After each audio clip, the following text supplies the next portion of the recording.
Thank you for that introduction. Can you see me if I'm sitting? Okay.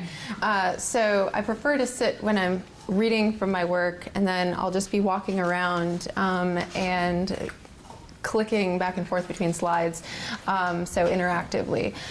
So I'd like to start out by thanking everyone for being here today. I would say that I was flattered when I realized that the room had to change, but I actually think that it had less to do with me and more to do maybe with the controversial nature of the abstract. But that also excites me because controversy is exciting. As a language theorist, I thrive off of controversy. So that's a good thing. It's good to see all of you here. So I will have to say, though, that what I'm about to present to you shouldn't be thought of as so controversial, in that really my work deals with things at the level of language. So I'm a language observer. My training is in rhetoric and literature, so I'm a rhetorical comparatist. So for the purposes of this talk, I'm not interested in making grand political statements or things about how the world should change, although I have particular feelings about that. And I also have very staunch feelings about the situation of occupation in Israel-Palestine, but that will not be it might kind of come into play as a corollary of this talk, but that's by no means the focus of this talk today. The focus of this talk today is really as per the title, Afro-Jewish relations after Ferguson. What happens to the relationship between Jewish intellectuals and African diaspora intellectuals at the level of language over time, especially given the recent events in Gaza over the summer? So I'm interested in what kinds of movements arise out of mobilizing rhetoric that crosses over boundaries. And so in order to kind of get into the history of Zionism's discontents and what African American and African diasporic intellectuals how they have oriented themselves towards Zionism, I think a couple important things are worth mentioning historically. So as we know, the Middle East conflict really centers around differing opinions regarding the mythologies of the region. So we have conflicting mythologies about origins. We have some stories attempt to legitimate origins earlier than we have evidence for, and it happens on both sides of the green line. And so at this point, it's really not worth debating who was there first. So what is really important moving forward is how mythologies are mobilized and what can we do to, with those mythologies, to enhance communities and relations between communities rather than disrupt them. So importantly, though, historically, we should know that so Jews trace their history back to David and Solomon, King David and Solomon in the 10th century BC in the land that is now Israel-Palestine.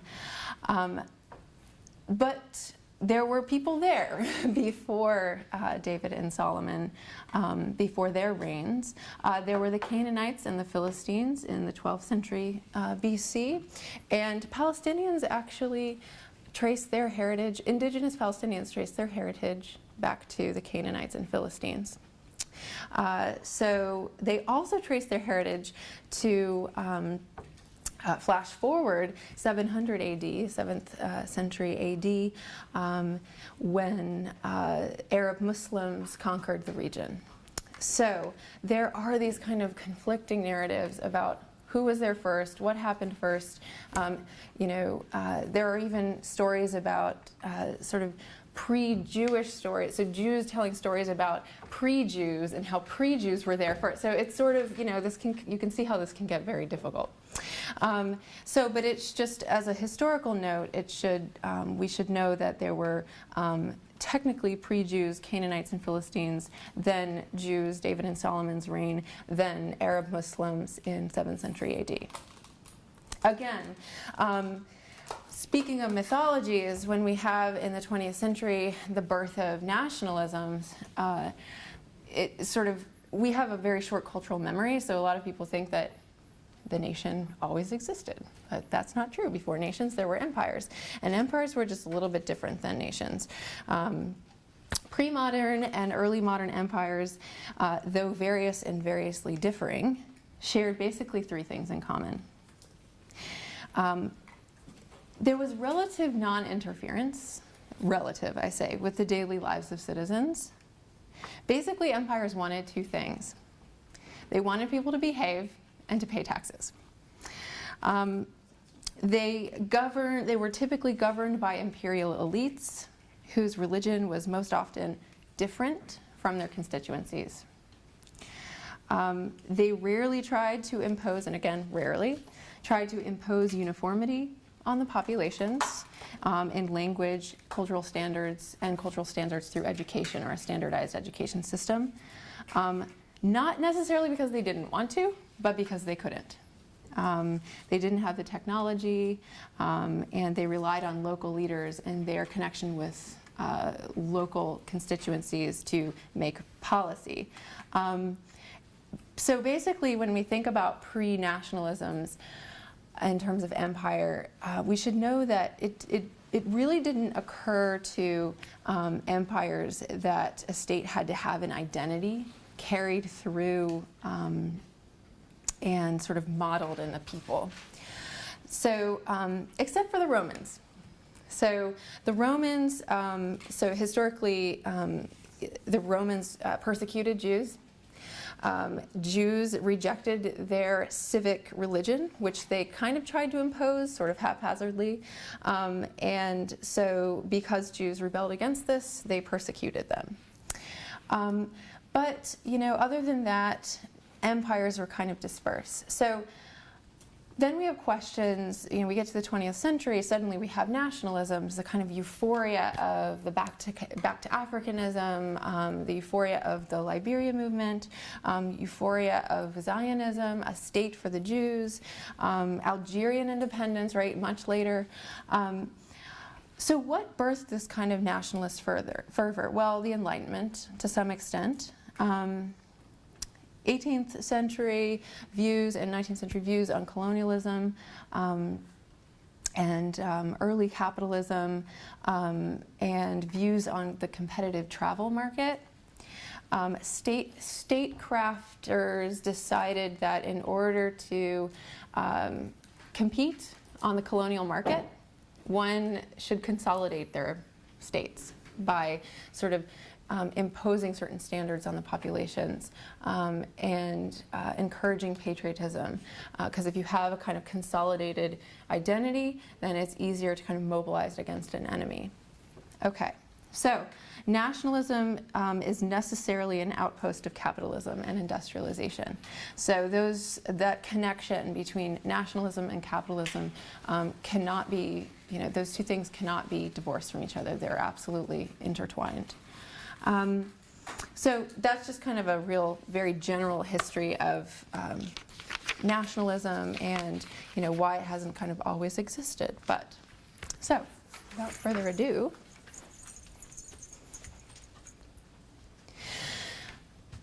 so lately, at the end of this talk, I'll be speaking to some of the crossover rhetoric between the Gaza and Ferguson movements, and how that it kind of represents a shift in Black intellectual thinking about Jews and the Jewish experience. And but before that, so there's a really deep history of pro-Zionism among African and African American intellectuals.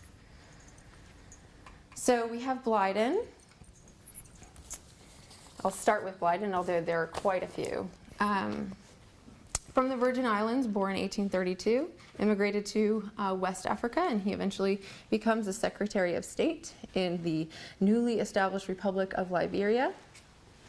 He became the Liberian ambassador and the president of Liberia College.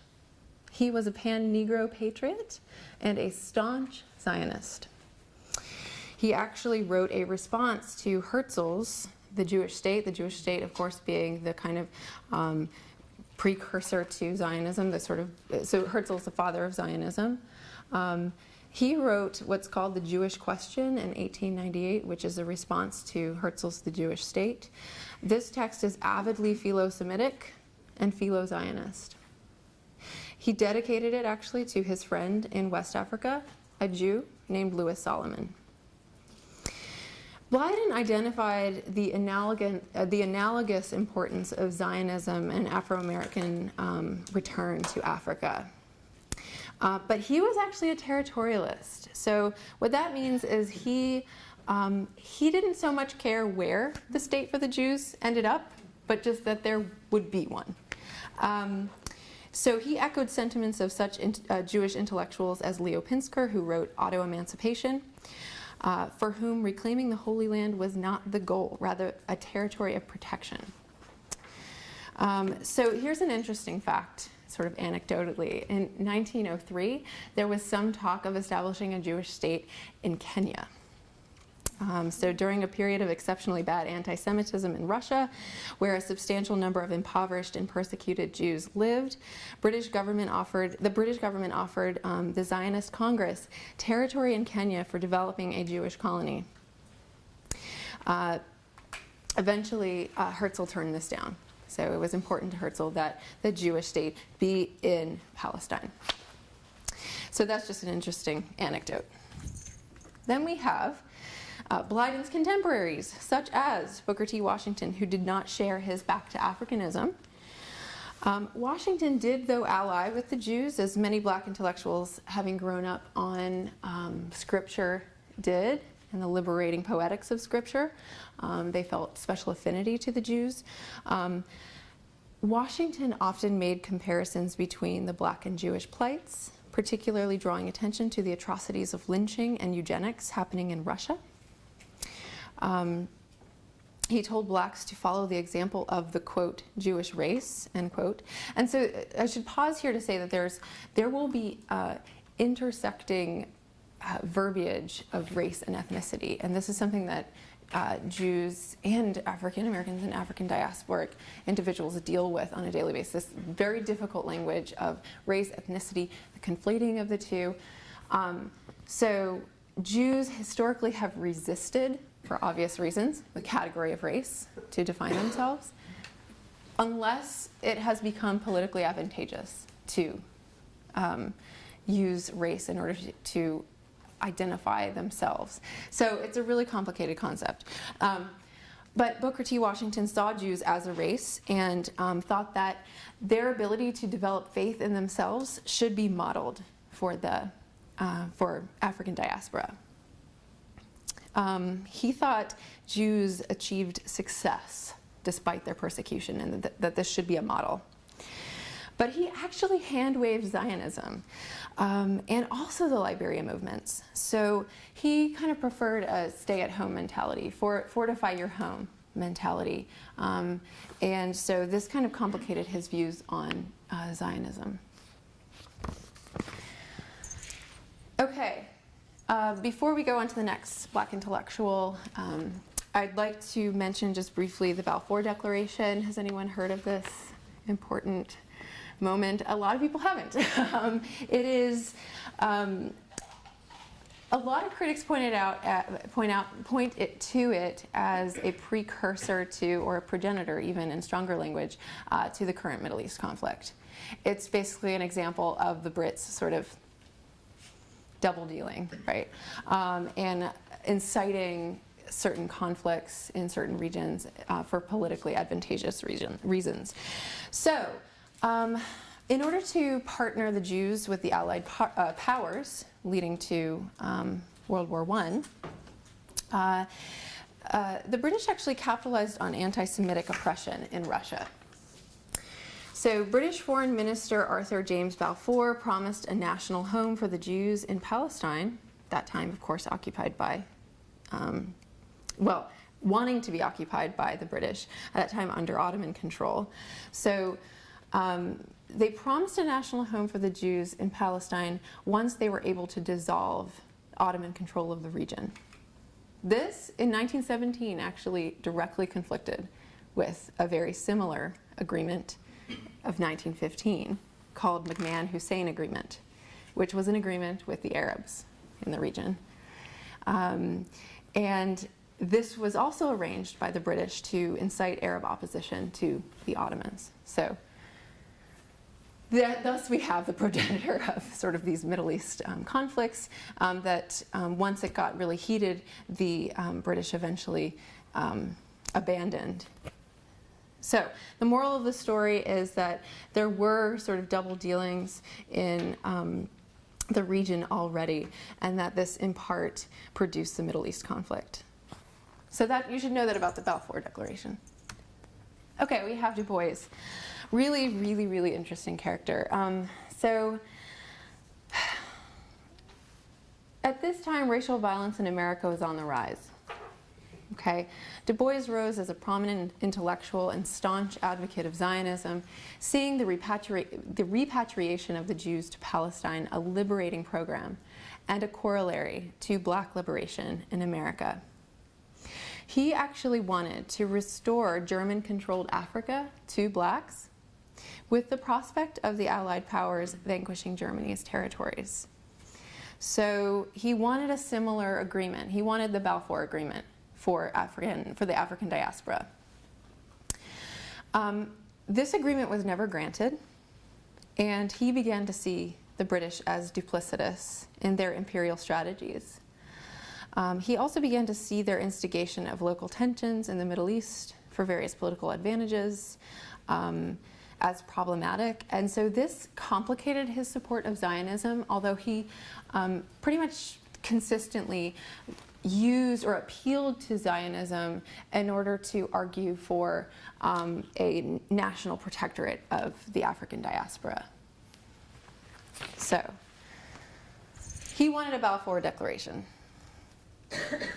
Garvey, rival of Du Bois, as the historians love to point out, although I'm not sure, to what extent that's really a lot of sort of afterward thinking. But Garvey, the Black Moses, saw the British dealings in Africa and the Middle East as even more cause for Zionism and back to Africanism. As the Middle East should be returned to the Jews, Africa should be returned to the black diaspora. So if you know anything about Garvey, you know that eventually his Liberian settlements were a failure. He was eventually expelled back to Jamaica after some legal trouble. He's a complicated figure. Like, his nationalist fervor was pretty challenging, especially because he often appealed to, in his rhetoric, the model of Hitler as kind of not necessarily a bad thing. He did not seem to anticipate the sinister future of Hitler, admiring him for his German patriotism, even though he recognized his problematic views toward blacks and Jews. Interestingly, despite all of that, Garveyism was replicated in Jewish circles. So, for instance, the Yiddish press used Garvey rhetoric a lot in justifying Zionism. So there was an affinity there. Okay, there are 4 key historical moments that are important to understanding Afro-Jewish relations. In 1937, the British tried to partition Palestine into an Arab and a Jewish state. This is World War II. The Arabs rejected it, and actually Jews were divided on this front. Not all Jews thought that partition should happen, and so there was a lot of conflict over initial talks of partition. But it should be said that, in favor of the British, they did try to partition Palestine in 1937 to try to avoid future conflict. It didn't work though. There were an influx of Jews suffering. So at this time, there were an influx of Jews suffering Hitlerite persecution. This increased Arab consternation in the area, and the British actually sort of, some people call this tragic, other people call this valiant, depending on what circle you come from. They actually cracked down on Jewish immigration in this time to satisfy the Arab population there. And this had the result of keeping quite a few thousands of Jews from entering while fleeing the persecution of Hitler. He actually, so the British actually tried to redirect some Jews to British Guiana. And Garvey, this angered Garvey. He felt that this was an example of British colonialists favoring Jews over blacks. And so we have there a kind of tempering moment of, black fervor for Zionism. World War II, a worn-out Britain appealed to the UN for help with the Jew-Arab problem. The UN suggested partition with a third state neutral zone to be presided over by the UN. The Arabs rejected it on the ground that it favored Jews. But a crucial moment happened that connects African diaspora, intellectualism, and statecraft with the construction of the Jewish state. And that is that the biracial NAACP delegate Walter White was heavily lobbied to convince Liberia, Haiti, and the Philippines to vote for the UN resolution. Their votes tipped the scale, creating the Jewish state. So that's an interesting historical anecdote. The 2/3 population of Arabs in Palestine at that time, so the population was 2/3 Arab, were livid, of course. Civil war broke out. Many frightened Palestinians fled to neighboring Arab countries. They constitute the still present refugee problem today. The British left. They didn't want to have anything to do with it. After they left, the Arab states got involved, making it an international war. So, also of note is actually that the first African American to win the Nobel Peace Prize, Ralph Johnson Bunche, helped to end the war through his negotiations toward an armistice agreement with Egypt and Israel. Du Bois saw this as a failure. He actually perceived Ralph Johnson Bunche as a detractor, as not Zionist enough, as sort of selling out the Jews through his negotiations with Arabs and Jews. Black conservative columnist George Schuler was conflicted. He saw Zionism as a model for blacks, but at the same time, he thought Zionists were, quote, imperialist, Hitler-like, and he saw the, quote, Arab Aborigines, end quote, as truly entitled to the land. Many Jews, of course, blamed Schuler for anti-Semitism in his columns, in his rhetoric. So again, though, we have this tension between Zionism as a concept that's very appealing, and then this sort of material criticism. And so that tension really kind of flows through 20th century appeals to Zionism in black intellectual thought. But so it's not just cut or dry, right? Black or white. So the projected Palestinian Arab state never came into being, nor did the neutral UN zone. King Farouk took Gaza, King Abdullah of Jordan took West Bank, but these places were overcrowded, impoverished, and resentment and misery festered. Misery for the lost olive groves and a former way of life. There was talk at some point of reintegrating Arabs in the West Bank and Gaza into the state of Israel as a kind of single-state solution. In fact, there was talk of integrating them in terms of representation in the Knesset. But eventually, the powers that be thought of their reintegration as statist suicide. that this would be a direct challenge to the Jewish character of Israel. So, in this last point, this concept of shrinking Palestinian lands in the aftermath of another war, this another war refers to 1967, which I'll talk about in a moment. So there's a lot of, you see a lot of rhetoric about the green line. The green line, what is that? Well, it hasn't always been the same, right? And sort of this amorphous concept. But historically, the green line, so more than 60 years ago, this green line, as it's called, forms the de facto border between the new state of Israel and its Arab neighbors, Jordan, Lebanon, Syria, and Egypt. At the time, these were all thought to be enemies of the Jewish state.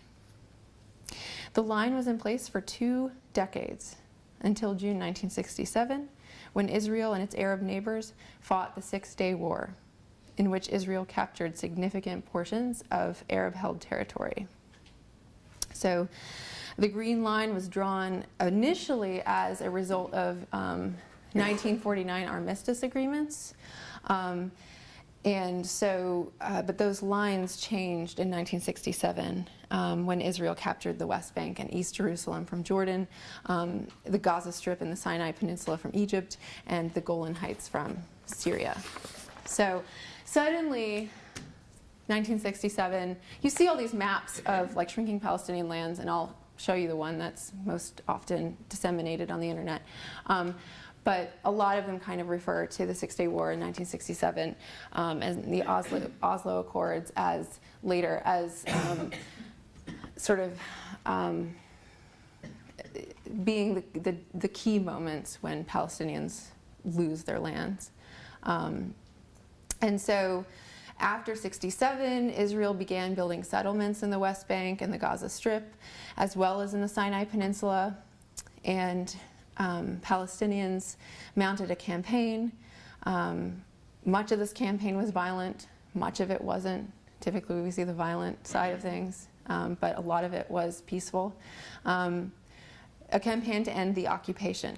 Not a campaign to reclaim lost lands per se, but a campaign initially to just end the occupation. The status of Jerusalem became a major sticking point. Israel called it the unified capital. Palestinians claimed the Arab quarter of East Jerusalem, and they thought that that would one day be the seat of their Palestinian state. And they still believe that to this day. So, okay, at this point we can start to see that there are certain traps involved in nationalism.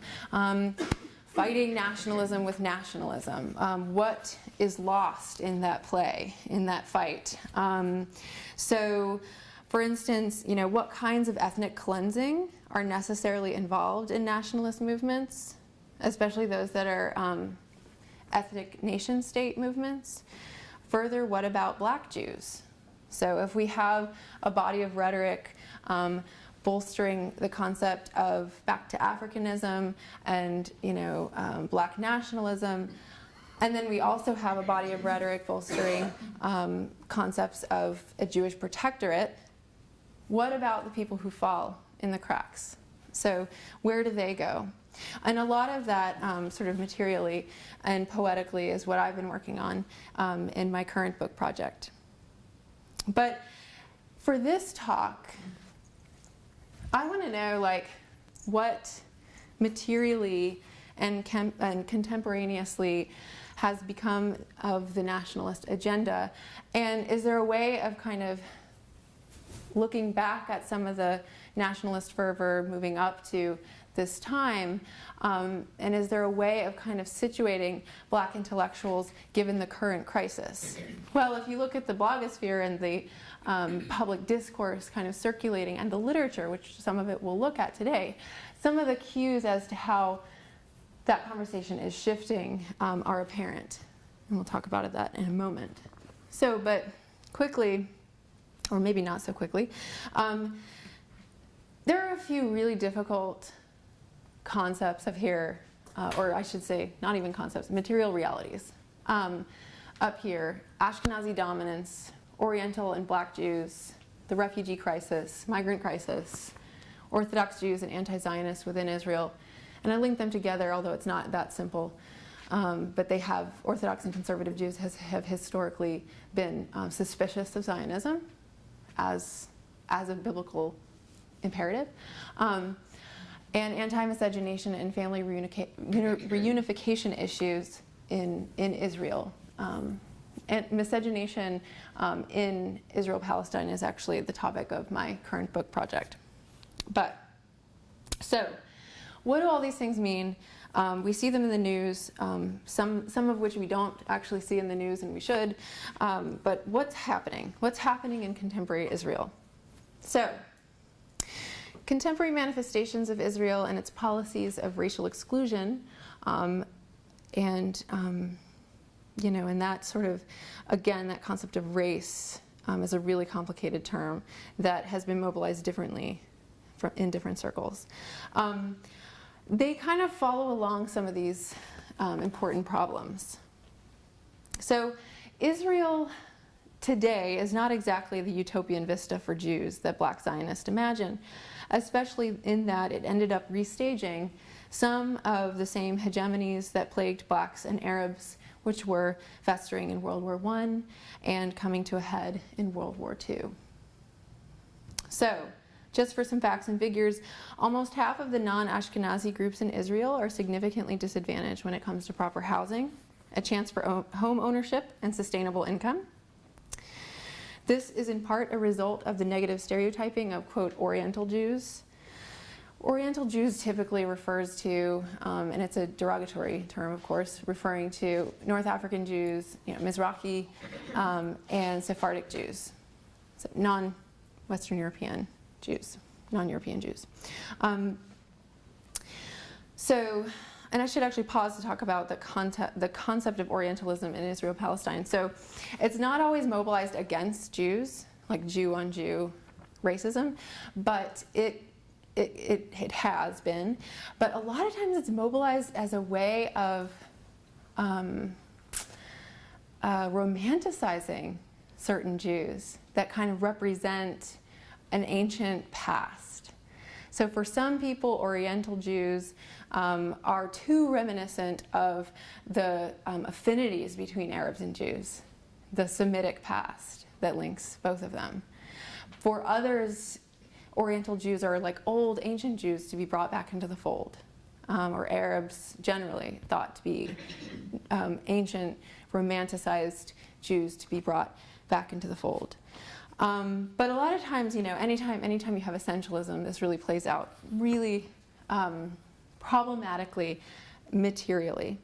So, while conditions may improve for second-generation immigrants and minority groups in terms of how they are perceived as, Oriental, it remains to be studied whether the Israel-born children or immigrants and immigrants of minorities will constitute a blended ethnic group, still affected by ethnically based stratifications and mobility. So scholars see how there do exist striking disparities between North African and Sephardic Jews, and between Mizrahi Jews and Ashkenazi Jews. In fact, if you look at Mount Carmel, you can actually see this very palpably.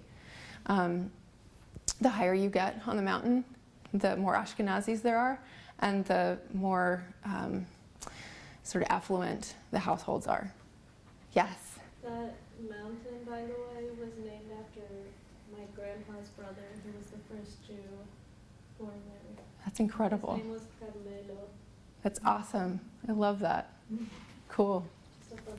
It's a great fun fact. It's more than fun. It's awesome. So there are these palpable disparities even among Jews, and so then there are critics kind of talking about how, well, over time the kind of blending of people will sort of ameliorate this. We're not, some critics are kind of less convinced. So where does some of this disparity come from? Well, it's left over from colonial enterprises in the area. Ashkenazi were appointed to high-ranking positions during the British Mandate, and they were the most influential in officiating the new state. They've maintained their supremacy in the Knesset and symbolically and infrastructurally. So African Jews are promised entry into Israel via the law of return, but they are experiencing a civil rights meltdown not unlike the American 1960s example, where you have an estimated 125,000 Ethiopian Jews living in Israel. But then a recent decision by 120 homemakers not to sell or rent their apartments to Israeli Ethiopian families has really caused a lot of consternation among these communities. And then there are the refugees. So an estimated 60,000 migrants, mostly from Sudan and Eritrea, live in Israel. Recently, I don't know if you've seen this sort of played out in the news, but this is a community that the government has declared unwelcome. Last year, the Prime Minister Netanyahu said he was determined to remove, quote, tens of thousands of infiltrators, end quote, saying new measures were necessary to, quote, protect the Jewish and democratic character of the state, end quote. Under the International Convention on Refugees, of which Israel is a signatory, the government is unable to forcibly repatriate anyone if there is ongoing violence in their home country. So it is seeking other ways to reduce migrants vis-a-vis a very controversial new law that allows migrants without visas to be detained indefinitely in an open prison that requires them to sign in 3 times a day. There have been massive protests against this law, of course. We've seen tens of thousands of migrants taking to the streets of Tel Aviv, and we've seen strikes causing disruption of businesses and restaurants, hotels and cleaning services. Migrants are typically employed in these positions. So you have a lot of leftist, and not just leftist, but you have a lot of Jews critical of these types of practices in Israel. The practice of racial discrimination in Israel extends to Jews as well, as we've seen, this concept of the Oriental and Black Jews. Where do they fit within the nation? The Jewish B'nai Israel community of India and the Falashas of Ethiopia have accused the Israeli government of discrimination against them. Kohavi Shemesh, leader of the now dormant Black Panther movement of Sephardic Jews, yes, that exists, says in an interview, quote, "In Israel today there is anti-Semitism. What happens to Jews abroad happens to Sephardim here." So Israel's non-European Jews have accused the state generally of supporting discrimination against them in housing, employment, education, social status, and government participation. The Madspen, the leftist anti-Zionist network in Israel, a lot of people don't think that there are anti-Zionists living in Israel enjoying the comforts of home, but there are. Madspen emphasized that the Sephardims have a mutual struggle with Arabs, Palestinian Arabs particularly. And then we have the problem of interethnic marriage. And marriage between a Jew and a non-Jew is prohibited in Israel, and so you may think that this is just religious discrimination, but as you can see, it's much more complicated than that. It becomes very difficult when you have a Jewish Israeli wanting to marry a Muslim Palestinian, which is actually something that is on the rise, believe it or not. And it's actually the kind of historical corollary of my work right now, which looks at the poetics of intimacy between Arabs and Jews in Israeli and Palestinian literature. So in both Anglophone and Hebrew and Arabic works. Okay. So that was kind of sad and downtrodden, but we're going to shift this to kind of a theoretical conversation about shifting affinities. So what has happened to the early pro-Zionist rhetoric of the 20th century, and now as we're starting to see more affinities for Palestinians and the Palestinian experience in Black intellectual circles, what's happening? Well, even as MLK was appealing to Zionism, so you'll see often Jewish leaders using MLK as a way to talk about how Jews and Blacks have a lot in common and that they suffer similar experiences of persecution. So often MLK is like mobilized in that discussion. But even as he was appealing to Zionism, there were still glimmers of hope for a Palestinian realization of self-determination. And I mean that like very materially. There were very palpably, while they literally still held on to land. So, but this concept of self-determination has become vexed by the very real disintegration of their properties. So what has happened from here to now? We have Malcolm X saying toward the end of his career, or to the end of his life, Pan-Africanism will do for the people of African descent all over the world the same that Zionism has done for Jews all over the world. We have MLK saying, I see Israel, and this is actually 1967 he says this. 1965, sorry. This was actually before the Six-Day War. I see Israel, and never mind saying it, as one of the great outposts of democracy in the world, and a marvelous example of what can be done, how desert land can almost be transformed into an oasis of brotherhood and democracy. Almost. Peace for Israel means security, and that security must be a reality.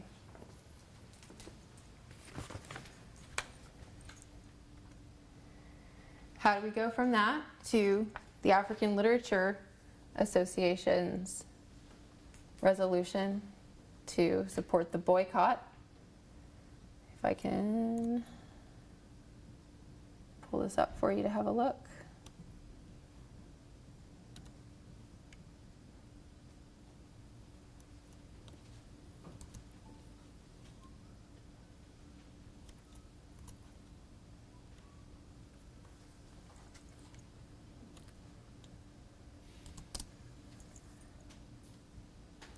Okay, we have our ALA resolutions, African Literature Association. At the 2014 ALL meetings in Johannesburg, the following resolutions were passed by the membership.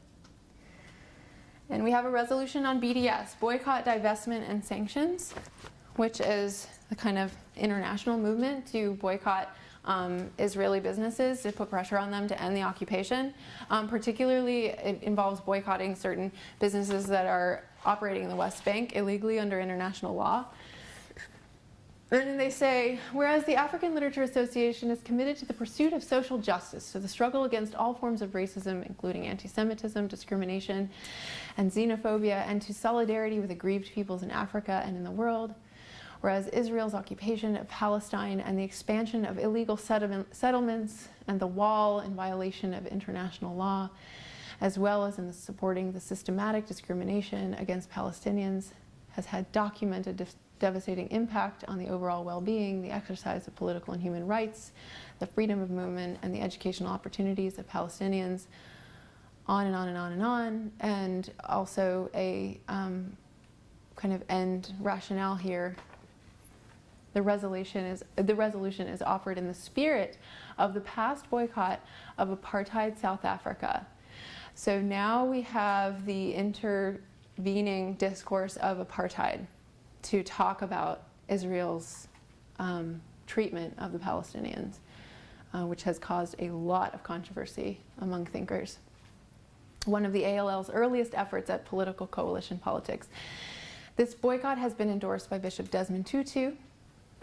In the spirit of this endorsement and of our commitment to the liberation of dominated people everywhere, we are resolving to act against a state that has taken actions that have resulted in the dispersal of millions of Palestinian people around the Middle East and North Africa. So, and then there's reference to the African refugees in camps, authoritarian regimes in Africa, and militaristic dominance and repression. So, a clear appeal to racial politics and particularly South Africa's apartheid history to frame the Israel discussion.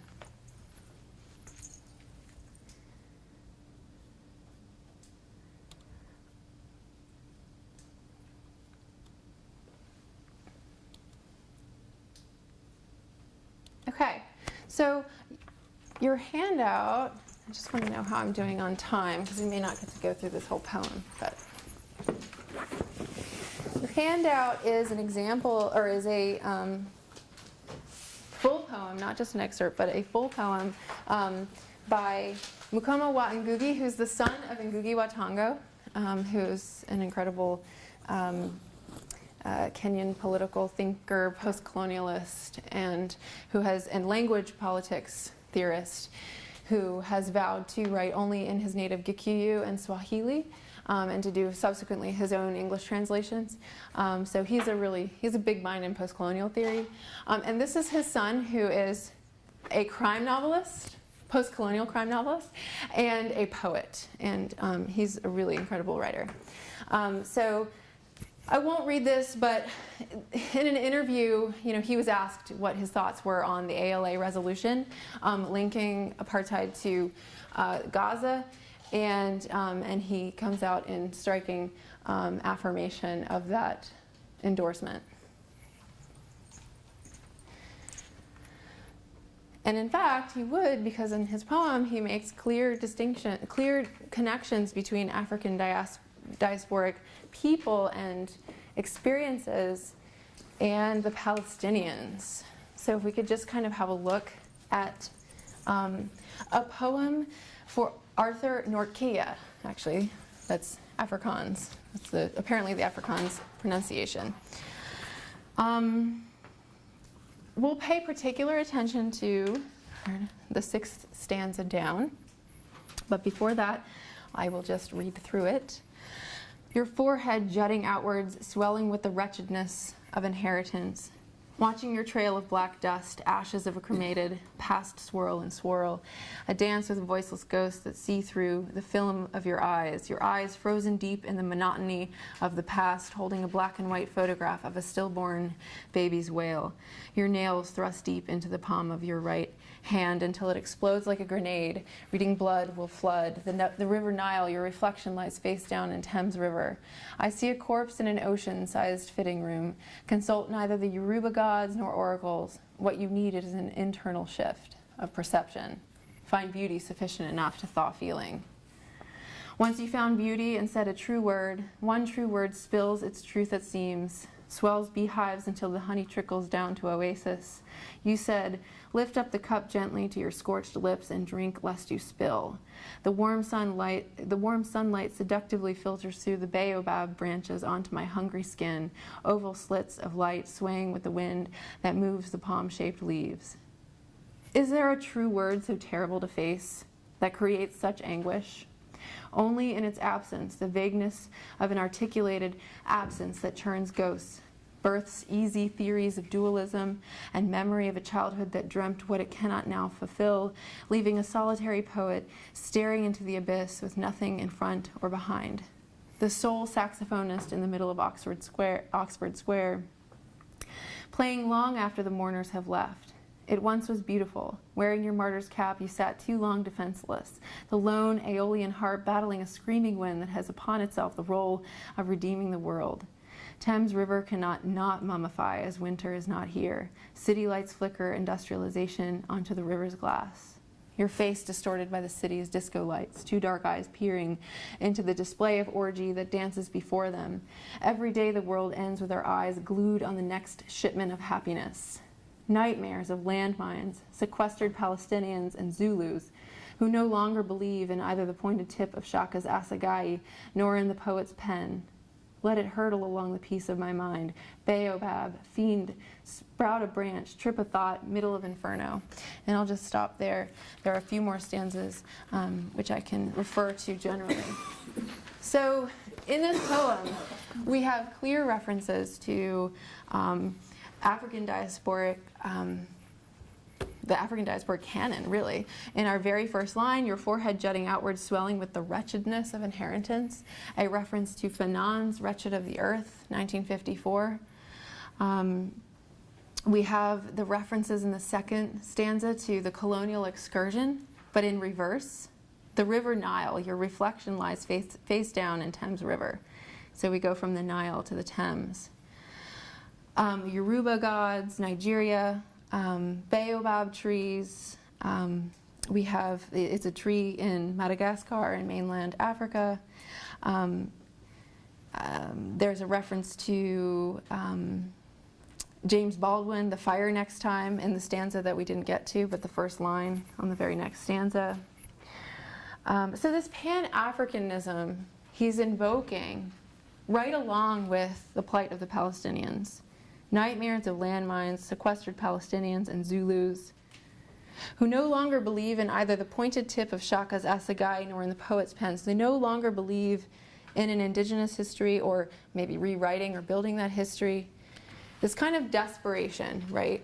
Desperation, he's linking the occupation to the desperation of a lost heritage. And so, you know, it's a really deep and complex poem that I don't have time to really go into all of the details of right now, but it should just kind of give us a sort of example of where African diaspora literature can go or is going, especially in the wake of like Gaza and in the wake of the increasingly violent situation in the territories, occupied territories. Desmond Tutu, connecting Israel to apartheid. I witnessed the systematic humiliation of Palestinian men, women, and children by members of the Israeli security forces. Their humiliation is familiar to all black South Africans who were corralled and harassed and insulted and assaulted by the security forces of the apartheid government.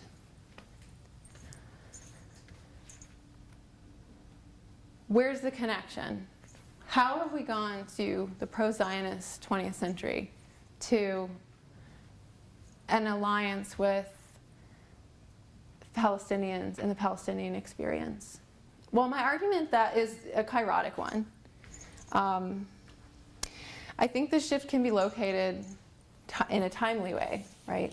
Gaza particularly, but even leading up to that, you know, not just Operation Protective Edge, but previous operations enacted by the Israeli government, like Operation Cast Lead, where we have really high Palestinian casualties.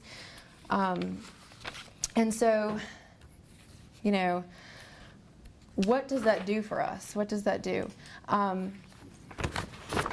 Who is saying what? Who is saying what, and what's the connection? So I'm going to argue that the connection has to do with biopolitics. And I'll explain what that means in a moment. Yes. I have 5 minutes. Okay, that's fine. Okay, so I'm going to flash forward to the end, to my argument. You'll have to just believe me that there are a proliferation of African American and African diasporic thinkers who are writing about Gaza, who are connecting Gaza to Ferguson, particularly. These coalescing movements, I think, were strangely timely and were played out in interesting ways on the social networking sphere. Of course, we have counter-argumentative voices finding the linkage of Ferguson racism with Israeli racism to be completely offensive. You know, so we have people talking back to this, Jews talking back, non-Jews talking back, Jews actually advocating for linkages, rhetorical linkages, but then also Jews trying to distinguish between the two. Jewish Voice for Peace issued a very controversial statement in solidarity with Ferguson and mentions Gaza in the process. Nadine Gordimer has a kind of paradigm shift in her career. She's never really felt close to Israel, but she's always been extremely, she has found it praiseworthy. Toward the end of her life, she mentions that the violent treatment in the occupied territories reminds her of what occurred in South Africa. She is not ever willing at any point in her career to say that they are the same thing, but she is willing to say that there is reminiscent. There are reminiscent processes there. So my final argument, what do these all have in common? So biopolitics. So biopolitics is just very generally the orchestration of life, the state management of life. And so I use Roberto Esposito, who wrote BIOS. In BIOS, he talks about positive biopolitics and negative biopolitics. In positive biopolitics, you do things like advocate fertility, you advocate for more Jewish births or more Palestinian births, particularly as sort of part of a demographic war, as a kind of a positive way of, and by positive I don't mean in a qualitative way, but a plus sign way of creating life, but creating life in order to negate the other, to negate life.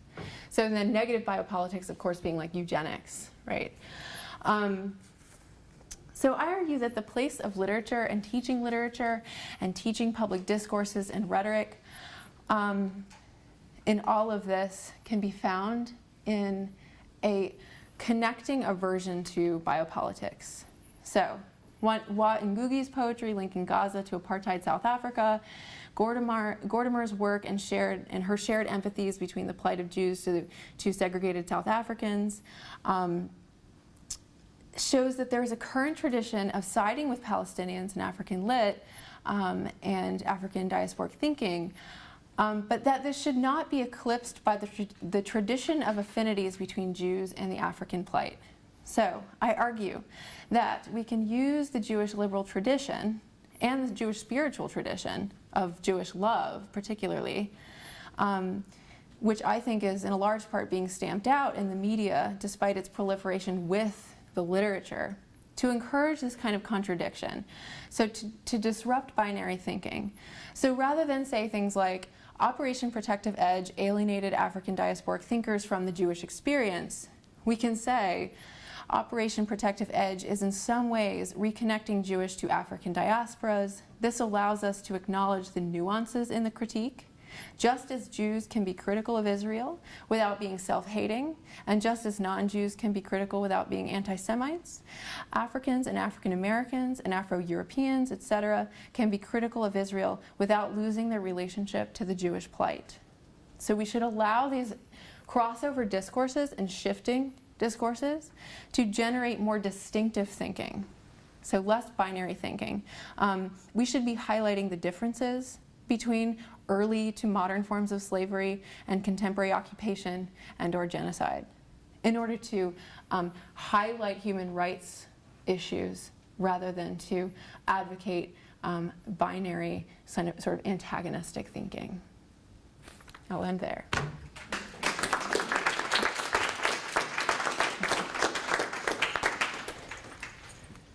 Those are my sources. Okay.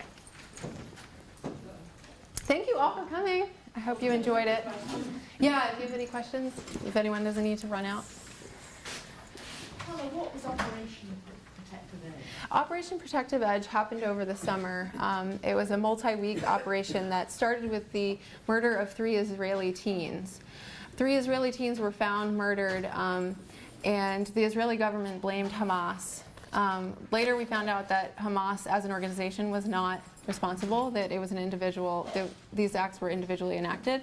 But it spawned a crackdown on the West Bank, Israeli crackdown, and this made Hamas very angry, and they started sending rockets into Israel.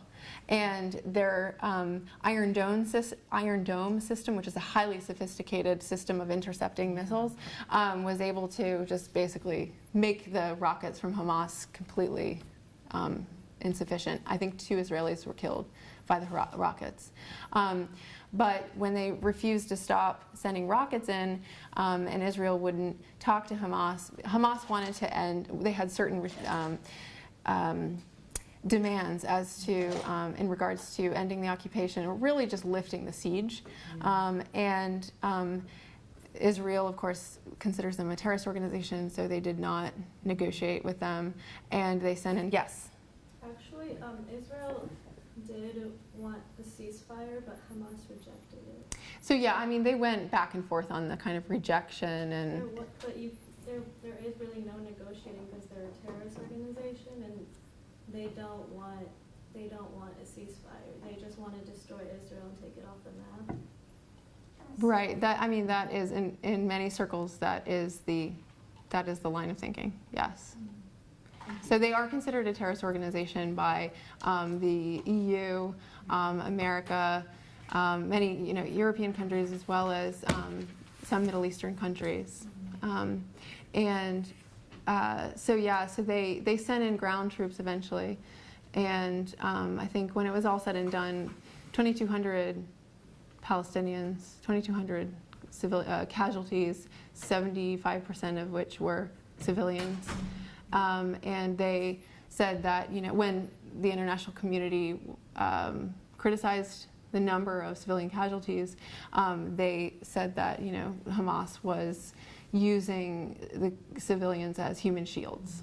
Right. So.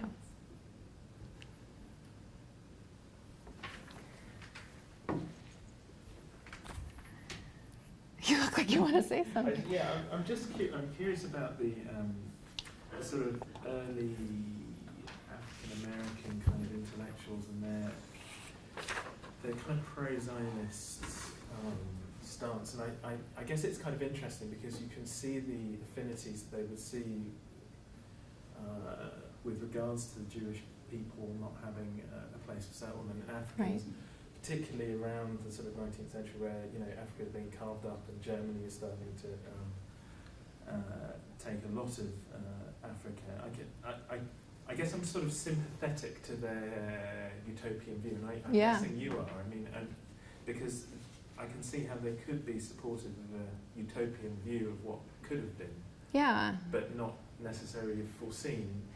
Yeah, I mean, that's sort of my argument, is that there could have been no way for them to kind of foresee the sort of contemporary manifestation of, Marshall, the Marshall state, right? They were optimistic about protectorates, right? Nationalism as a form of protectorate, of protection, and saw, this isn't just in Jewish and African American circles. There was just a lot of fervor for nationalism in the air, right? Across cultures.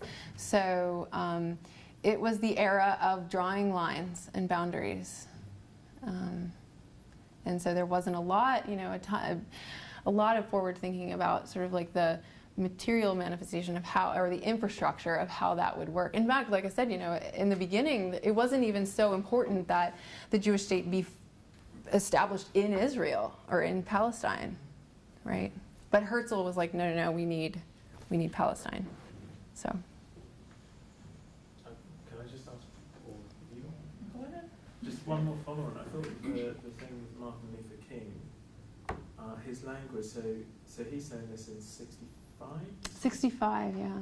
So this language that you use about a desert land being turned into oasis. Now that's really problematic. It reminds me of the kinds of language that's been used in the US about land that was occupied by native peoples, and this idea that there's nothing there. By using that term desert is a tricky term because it suggests that there aren't people there, and he's just buying into the myth, I presume. Yeah, it is biblical language. It's biblical language, but it's also quite imperial language in a sense. Like it's this kind of language that if you can kind of say this is just a wilderness. Yeah. Well, I mean, and that was the way that the Jewish state and that Zionism, and in part, was able to be mobilized. Golda Meir famously denied the existence of Palestinians. She just simply said they didn't exist. So if they're not there, then you're not doing anything. But yeah. Yes. Could you say a little bit more about when you refer to Ferguson? Yes. Racism? Yes. What exactly are you talking about? Yeah, so I didn't get to talk about, because I obviously spend more time in the history of Zionism than my sort of larger point. So there is this idea that the Marshall State is a white Marshall State. And this idea is played out in Ferguson debates, as well as in liberal Jewish criticism of Israel and their debates, particularly in Militarism in Israeli Society by Gabriel Scheffer and Oran Barak. They give this really interesting history of the construction of the IDF and it's particularly a kind of racial construction. So I'll just read from their work. The IDF was organized on the basis of mass compulsory recruitment, which, under the auspices of the ethos of statism, tied a Gordian knot between soldiering and citizenship. This order was consolidated and led by the dominant social group of the middle class, secular Ashkenazi men. The group that founded the army populated its senior ranks and was associated with its achievements. The army was purportedly built on egalitarian foundations, although in fact, and as a byproduct of its being shaped as a Western and modern army, the Ashkenazi secular group was designated to set the tone in terms of the quality. So, peripheral social groups, and in particular the Mizrahim, were portrayed as able to quantitatively contribute to the army, but not to shape its qualitative values. So kind of what comes out of this is the trope of the Ashkenazi warrior and the kind of crackdown on the Arab subject. And this trope of the Ashkenazi warrior is played out over and over and over again in the literature. And the Ashkenazi, the white European warrior, becomes a kind of figurehead for martial power. Yes. When you say IDF, I think UDF, Ulster Defence Force in Northern Ireland. Oh, wow. Soldier as the Protestant warrior, so you have a perhaps analogous situation where you have religious division, Protestant, Catholic, and the Protestants are associated with the imperial power, the British, and with the Protestant dominant culture, and so you have the UDF. Yeah. That's a kind of It's an interesting. onward Christian soldiers, but only the Protestants. Yeah, and I think that the way these things, again, I'm a theorist of rhetoric, right? Not necessarily, I'm not a political theorist, and I'm not interested in making, statist debate or making statist solutions or constructing statist solutions. But the way it's played out in the media, Gaza and Ferguson were depicted very similarly. It was always pictures of, Ashkenazi Arab violence. It was pictures of white martial power in Ferguson on blacks, right? And so the rhetoric of race is very real in the American imaginary, even though we like to try to ignore it too. It's just this really strange thing that's happening. Does that kind of clarify the connection a little bit more too? Okay. Yes. So I was thinking about the rhetoric of statehood and nationalism and the militarization of that. Another thing I was thinking about that happened this summer was our awareness of the rise of ISIS, Yes. Islamic State. And I'm just wondering if any of the rhetoric around ISIS complicated or fed into this debates and the comparison of Gaza and Ferguson. Yeah, it certainly complicated, for instance, the Jewish Voice for Peace. They've had to amend their statements, adding ISIS and things like this. So then you run into this difficulty of just sort of like adding more kind of, we decry all forms of discrimination, including, and anti-Semitism, racism in America and against blacks, and and we also decry the horrible acts that ISIS is doing. I mean, it's just like you have to. It's just this constant adding of. What happens is when you have this cross rhetoric, like rhetorics over here being, and using rhetorics over here, mobilizing to make some kind of synthetic like third space. It becomes problematic because you get into this situation where you have to start distinguishing somewhere, drawing the line somewhere. And so it becomes really difficult for work on this area. Yes, Mr. Yeah, I know you have already touched this point because I really like the way you put the historical, context, understanding things in their own context instead of, making different connections. If you can elaborate a little bit on the connections between the Beta Israel in Ethiopia Yes. and Israel, Mm-hmm. and also you have also the immigration that's coming, recently from Eritrea, from South Sudan, to Israel as well. Yes. So what are like some of the narratives? So the narratives, so you the hear it, projections, yeah.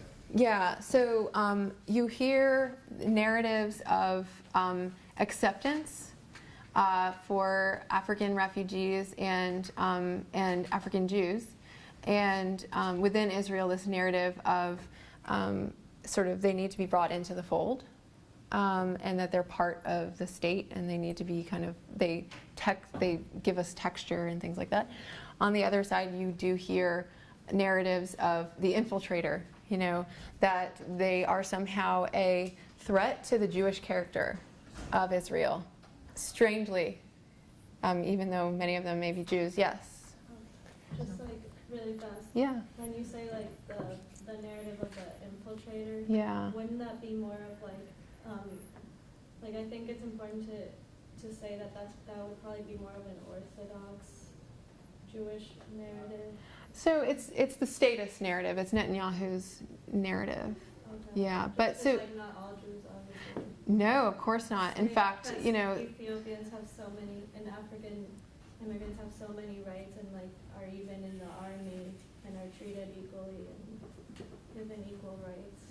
Yeah, in the Israel. same thing with the, you know, Queen of Sheba, King Solomon, Mhm. very powerful narrative yes, in Ethiopia too. So I think, yeah, it's not it's not just cut one and dry. narrative, but there are several narratives, right? There are, especially when the biblical narrative is invoked, because it's always sort of this like back to Africa. I mean, on the Jewish side, so in the African diasporic side, you have the back to Africanism, and then linking that with Zionism, and then on the Jewish side, you have this kind of celebration of a prehistory, like in Africa too. So there's this again, like you can have this like romanticizing effect too. And so yeah, I mean, it should be said that like I think that in the international imaginary, Israel tends to be depicted as this place which is like, you know, so problematic and binary, and in a lot of ways it is. But there are so many different types of Jews and discourses. Like I said, you have a huge community of anti-Zionist Jews living in Israel. Like, so it's like there are these contradictions that we can't wrap our mind around, but they exist. And you know, as my Aunt Beth says, Jews can never agree on anything. So it's like, of course, there's no one narrative, right? So it's 1:30, and if there are more questions, then perhaps people who need to take off can take off, and we just want to thank you. Thank you. For your participation. Yeah, thank you. Thank you for coming.